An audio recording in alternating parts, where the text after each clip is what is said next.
Hey, Jonny here, and today I'm building a table from recycled newspaper, and this project presented a few challenges.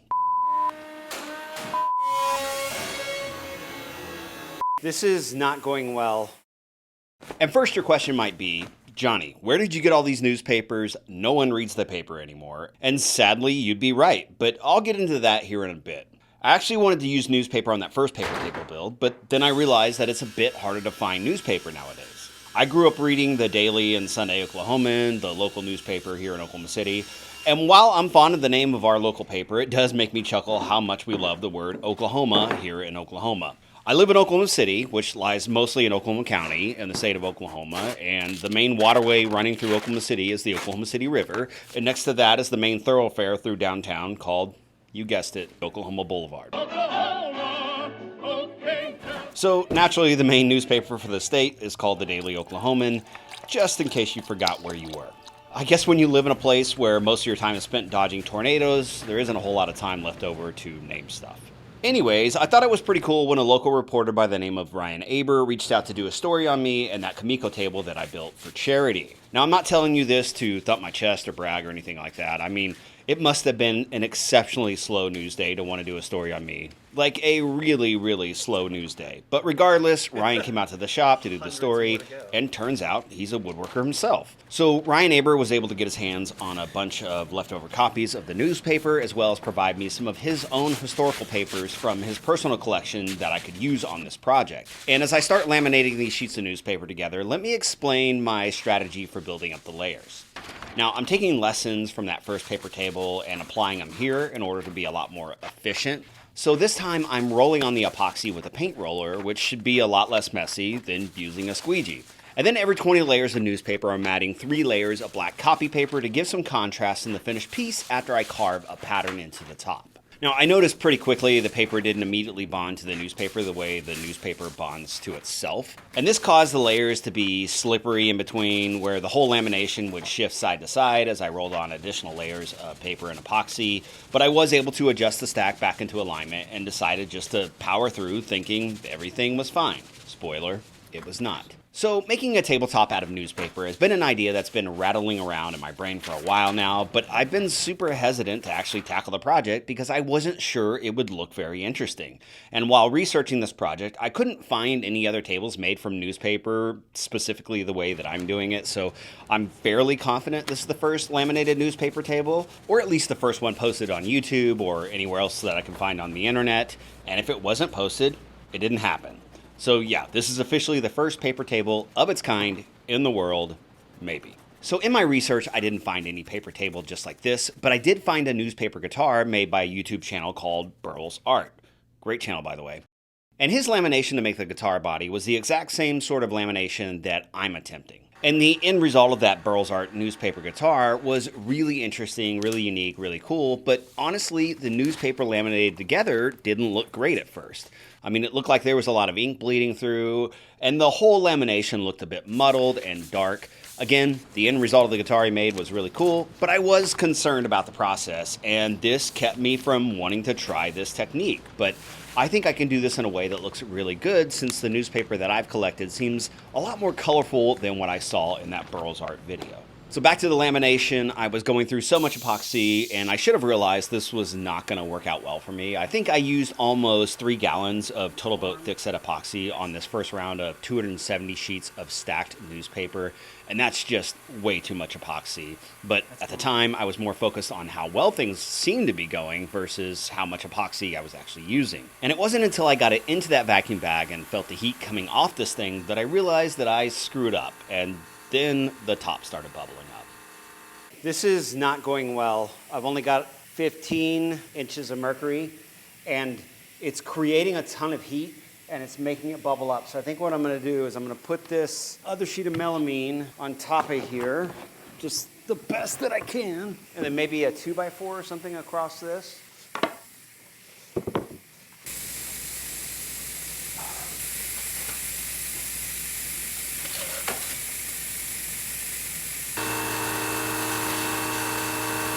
I guess we'll just have to wait until tomorrow and see what we're working with here. Do you have a best guess as to what's happening right now? Well, epoxy cures with an exothermic reaction, And an exothermic reaction is where, it creates heat when that chemical reaction takes place. Sometimes that exothermic reaction can kind of run away from you and create way too much heat, and it'll set really, really fast. And I'm pretty sure that's what's happening right now. Everything we did today is all for nothing. We'll just get in here tomorrow, we'll see what we're working with, and we'll go from there. I'm not gonna say it looks bad, I'm gonna say it looks terrible. Let's just pop this thing out and see what we got. It's not good, I know that. That looks wild. Oh, it's such a weird, it's like brown. Oh, look at that. That's crazy looking. I can't even get this out of the mold. There's so much excess epoxy. So what I think happened, I was rolling it on with that roller instead of using a squeegee. A squeegee, like I used on the first paper table video, you can remove a lot more of the excess epoxy. With a roller, you're just rolling it on. As a matter of fact, I went through 3 gallons yesterday? Yeah, it was a lot of epoxy, way more than what I used on the first version of a paper table. So 1, we had way too much epoxy. 2, I think I did too much. I put too many layers. I don't think there's a 3. I think that's it. I think it's those 2 reasons are why this failed. What's your confidence level that we're going to be able to do this? Give me a percentage. 100%. 100%? I don't think there's a world where you don't get it done. Sounds like Andy trusts the process. Let's just put this on the sliding table saw, make a cut, and then we'll get a cross section and see what we got here.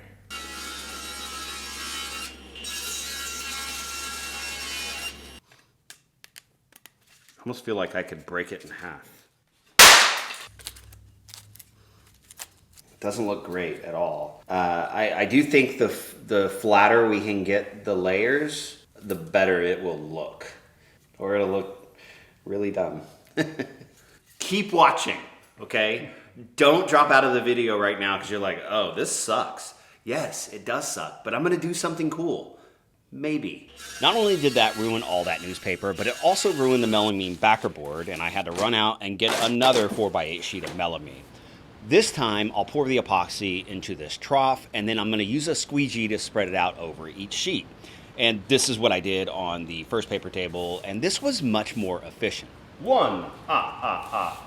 I wasn't using near as much of epoxy. Oh, and I also made the decision not to add that black copy paper this time. It just didn't look great in that cross section, and it was causing the newspaper to slide around, and I think there's enough variation in color that it doesn't need the black paper for contrast.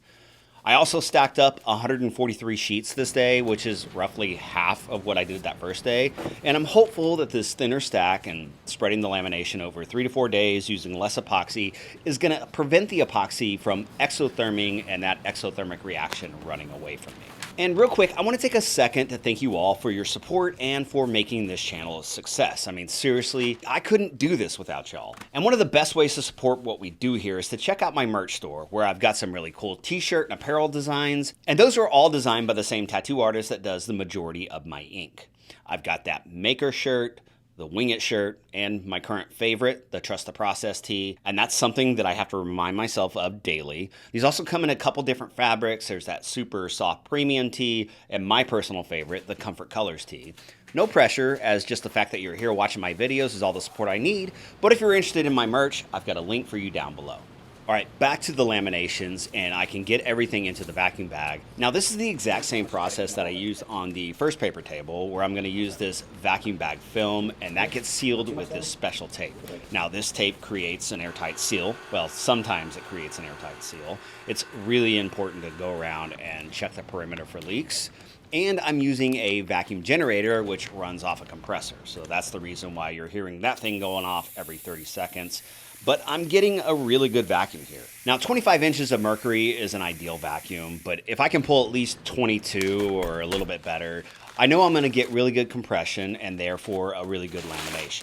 So I let that cure overnight under vacuum, and then I can pull it out of the bag the next day, remove the peel ply and that breather cloth. Now, I'm also trying to reuse as much of that plastic film as possible so I lower the amount of waste that it takes to make this table. And then on to day 2 of laminations, or I guess it's really day 3 if you count that initial disaster. So day 3 of laminations, and I was a bit more efficient, and this day I did 170 sheets of newspaper, bringing our running total on the new lamination to 313 sheets stacked. And after curing overnight again, I can unbag those laminations, and this can be a bit of a process as you see here. Those peel layers don't always just come off easy, so a set of channel locks gives me a better grip to start pulling on a corner, and then I can get it off. Day 3, or I guess now it's day 4 if you count that first round that exothermed, and I'm feeling pretty confident about these laminations. Now, each time I'm aiming for no more than a 1/2 inch thick of laminated newspaper. Again, that's to prevent the possibility of this whole thing exotherming, which I'm this far in. I really don't want that to happen. Things seem to be going well. But I'm actually getting a bit more than a 1/2 inch each time. Now, I ended up doing another 170 sheets this go around, and this took me about an hour and a half each time to build up those layers. And by the time I was done with whatever day we're calling this should have been around 1.5 inches thick, but I'm actually over 1 3/4 of an inch. Now, I did expect to need a 4th round of laminations to get my desired 2-inch thick blank, but I won't know if I need to keep adding newspaper until after this cures overnight. So for now, I'm going to switch gears to building the base. And when I was designing this piece, I felt like a table made from old newspapers needed a vintage style industrial base, and this is the design that I came up with. The base is made from 3 joined steel legs, and I wanted to make that base somewhat resemble the table bases where old industrial machinery is repurposed, but also do something a little bit different. And I'm headed out to my friend Richard from 42 Fab so he can cut these on his plasma table. And you guys probably realize that I have my own plasma table. I got it recently. But right now I'm currently waiting on some new parts, and they wouldn't be here in time for this project. So Richard from 42 Fab graciously agreed to cut these parts on his plasma table.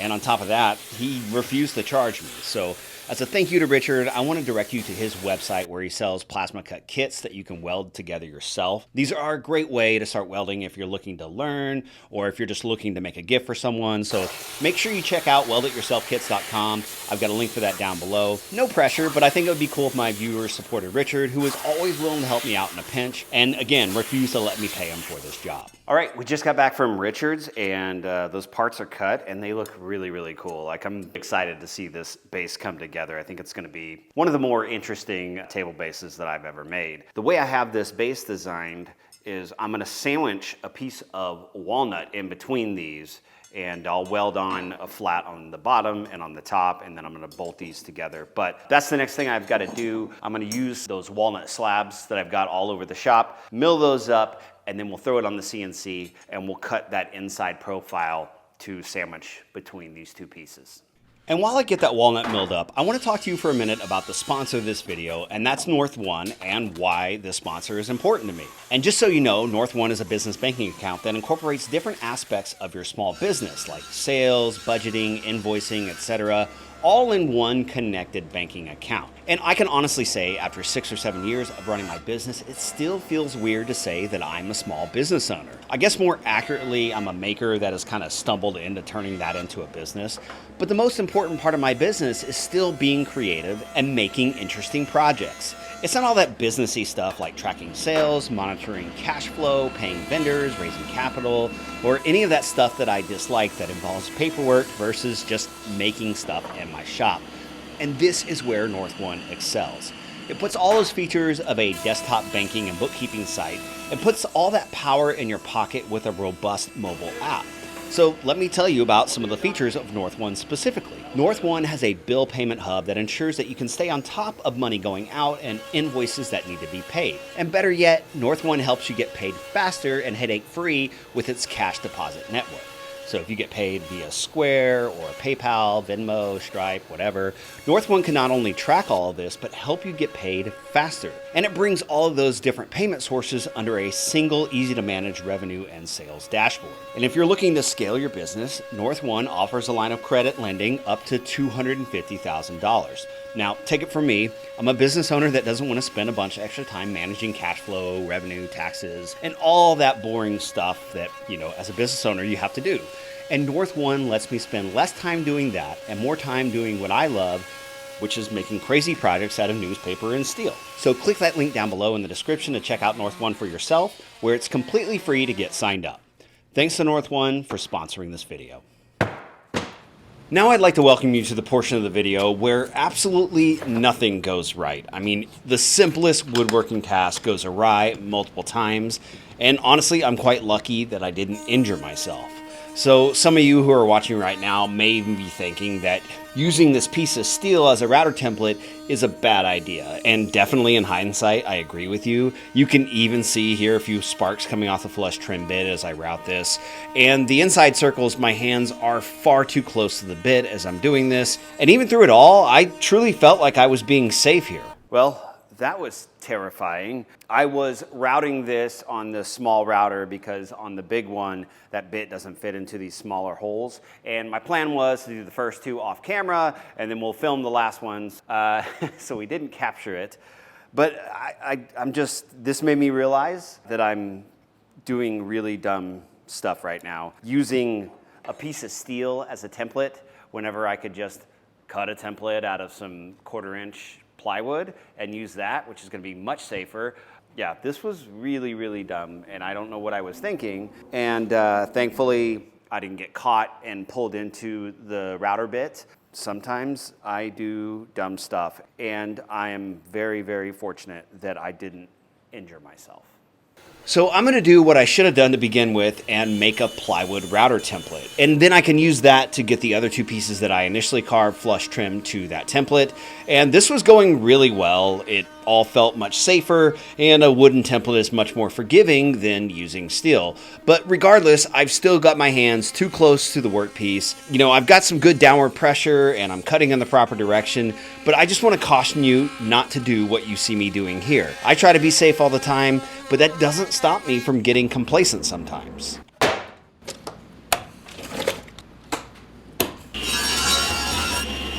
And as I mill up another piece of walnut to remake the one that I destroyed, I can explain that my whole reasoning for cutting these a bit oversized and then flush trimming them to the plasma cut steel part is that sometimes the accuracy of a wood router and the accuracy of a plasma table, well, they don't exactly line up. So I figured just cut the wooden piece 1/16 oversized and then flush trim it to match. Well, now I'm going to do what I should have done in the first place, which is just to use that plywood template to trace out the shape of that leg part on that piece of walnut and then cut that out with a jigsaw. Then I can just use my set of Forstner bits to remove the bulk of material in those circles before coming back and flush trimming those to that wooden template. Super easy, right? I mean, what could go wrong?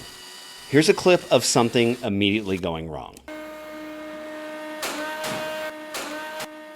Hello, darkness, my old friend.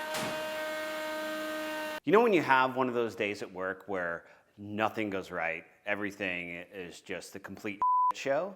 Well, that's the kind of day I'm having today. That was my second near miss in about an hour's time. So I'm just gonna put this aside. We're gonna get the newspaper lamination off of the melamine, go in there, carve it. I'm really, really excited to do this, and hopefully this won't be a disaster like the whole previous part of my day has been.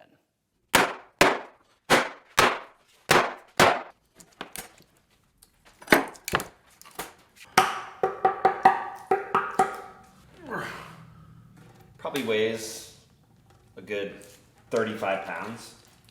Pretty heavy for a little tabletop. Next project, paperweights.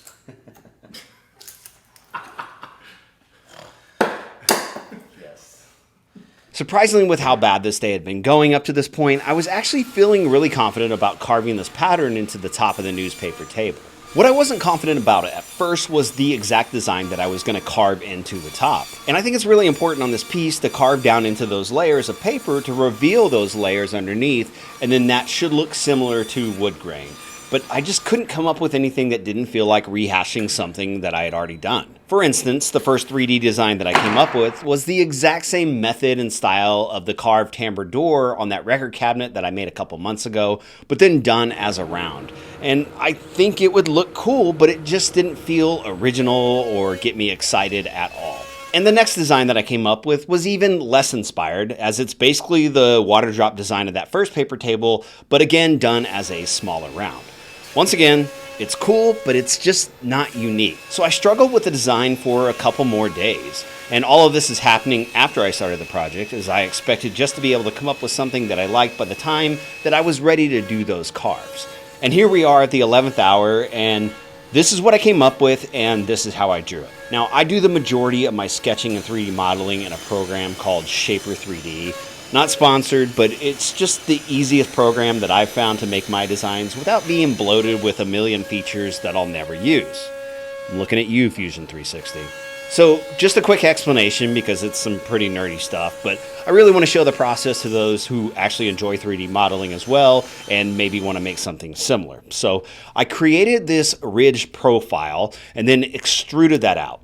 And then you rotate that whole body by 90 degrees and it creates this pattern. And then you take those two bodies, join them into one body. Then I drew on a 21-inch round circle, used that to cut out the shape of the tabletop, and then added back in a flat ledge on the outer perimeter with a subtle chamfer going down into the pattern. And this is what I've currently got carving on the CNC. After the initial roughing pass to remove the majority of the waste, this half-inch ball nose bit is doing the finishing passes, adding in that final detail. And these carves took several hours, maybe about 3 total. And I get so mesmerized watching the carves that I pretty much just stood here the whole time watching the machine do its thing. And that pattern it's revealing is really interesting. I mean, you'll get a better look at that later on, but it's creating a bit of an optical illusion in this piece. The carves themselves are perfectly symmetrical. If you were able to run your hands across the top of this, you'd feel what I'm talking about. But this doesn't line up with the look of the layers of the paper underneath. Now, these laminations came out mostly flat, but there is a tiny bit of waviness where the crease of the paper built up over time, and this is what's causing that optical illusion. And given that there are about 500 layers that I'm working with here, it is a very busy and intricate pattern. And I'm also getting much more variation in color than what I initially thought, because again, this paper is pretty colorful with all the ads and the comics and the color photos and text throughout. That is so freaking neat, man. And I'm really anxious for the next step, which involves pouring epoxy over the top. But before I can do that, I need to cut in the edge profiles. Now, I'll give it a slight round over on the top and then flip it over and give it a heavier 45-degree chamfer on the bottom. I know my YouTube audience varies greatly in age, so I'm not sure how much each of you remembers the time where newspapers were one of the main sources of information, especially the Sunday paper, and it was a big deal, both literally and figuratively. First of all, today's papers seem to be about 20 to 30% smaller in size of the actual paper that they're using. But then the Sunday Oklahoman, which is my paper in my case, it was extra thick. I mean, it was huge, and it was kind of a big deal when it showed up. I mean, we're talking about this is the mid-90s, and I'm a freshman in high school, and I'll admit it, I was a huge nerd, and I loved reading the Sunday paper. And you would sort of have to fight with other family members over which section you wanted to read and when you got to read it. Like, I certainly didn't have first dibs on the sports section, but often I would go straight to the funny papers, which is what we called the Sunday comics back then. And I'm really going to date myself by mentioning back in elementary school, the funny papers were often the preferred method of making book covers for your school textbooks. And I'm sorry, but if that reference is lost on you, I really don't have the time to dive into book covers, so you're just going to have to go Google it. But regardless, the Sunday paper and just the newspaper in general was a big deal. It's how you kept up with current events and your favorite sports teams. It's how you knew which sales were going on at your favorite stores. You looked at the classified ads if you were looking for a job or to rent a house, buy a pet, or even find your next significant other. And if you played high school sports like Andy did, you checked the box scores to see if you got your name in the paper. And it's also where you read the obituary if one of your loved ones passed away. So for me, as I'm making this table, there's a lot of nostalgia involved, having been so long since I had the newspaper delivered and read it all the time. So not only is this an interesting experiment to make this table, but it's also taken me back to the days where we didn't all have supercomputers with every bit of information known to mankind conveniently sitting in our pockets all the time. Which, by the way, if you're watching this video right now on that phone that's in your pocket, thank you. I appreciate it. So I'm hopeful that I've managed to capture some of that nostalgia in this piece. And again, why I wanted to have a steel table base with sort of a vintage industrial vibe to go along with that.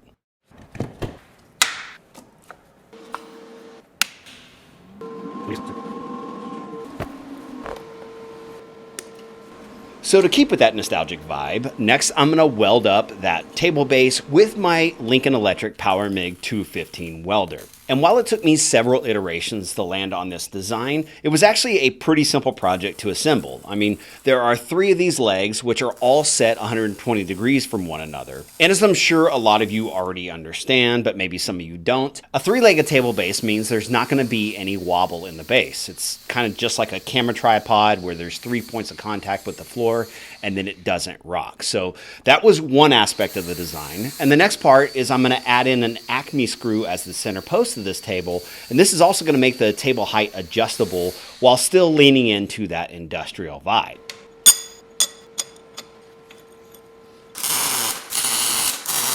So here I'm welding up those plasma cut rings, and that's around the acme nut that's going to be the attachment point of the legs to the center column. And I'm also excited to tell you that I've started working with Lincoln Electric as my newest sponsor this year, and I'm really excited to show off their welders and equipment, which in my opinion are the absolute best in the biz. So I'm excited to do more metal fabrication on this channel. And again, I'm a firm believer that anyone has the ability to weld. I mean, it's actually pretty straightforward and sort of easy to learn. So if you want to add that superpower of fusing metal to metal to your arsenal, make sure you check out the links that I've got down below for all those Lincoln Electric products that I'm using here. And of course, anytime you support one of my sponsors, it helps to support this channel. And as always, I appreciate that. So originally the base was going to be welded together in the middle where you wouldn't see that acme screw down in the middle, but right here I'm going to change it on the fly, and I decided to push those legs out further, allowing the screw to be more visible and be more of a feature all the way down into the base. If you're curious where I got this acme screw and the machine nuts to go with it, I got all of those on McMastercar, where you can literally order almost any part or screw, nut, bolt, etc. Pretty much whatever you can think of. It's one of my favorite websites. But anyways, I got the screw cut to size and then welded it to the top mount. And since I switched up the design on the fly and then welded the legs pushed out slightly, I did have to compensate by adding a little strap of steel at the bottom to tie those sections in together as well. And here, that base is finished, minus adding in the walnut inserts, which I'll do here in a minute.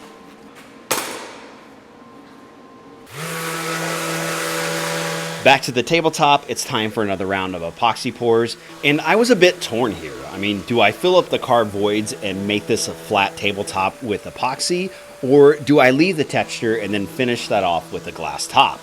And I probably went back and forth 5 or 6 times, but ultimately I think the way the light plays off the surface of the carved pattern is important to the design. But that sort of put me in a bind to get a piece of glass so I could finish this table in time. And my local glass company, the one that I've used before several times, they told me that their lead time was 2 to 3 weeks on this, so I just had to get on Amazon and order a 21-inch piece of glass and then pay a whole bunch of extra money for 1-day shipping and just pray that it gets here in time because it had not arrived yet. So throughout this video, I have yet to talk about who this table is for. And I decided to do a giveaway at this table, but I'm going to give you more detail at the end of the video, so just stay tuned for that. For now, if you recall, I still have that piece to remake that I've screwed up twice, but thankfully, 3rd time's the charm, and this went exactly as planned. Hello, darkness, my old friend. What the is happening? This is the 3rd time I've tried to make this single part, and it's failed. Hey, I just want to say real quick that I really appreciate all of you that have gotten subscribed so far. It's actually the best way you can possibly support this channel. So if you like what you see, if you like these videos, hit that subscribe button. And if you want to get notified of the next video that I put out, make sure you also go ahead and hit that bell notification. And as always, I really appreciate everyone who does that. Okay, this part feels cursed at this point, but I am happy to report some good news. On my 4th try, I managed to make the 3rd and final walnut piece to sandwich between the steel legs.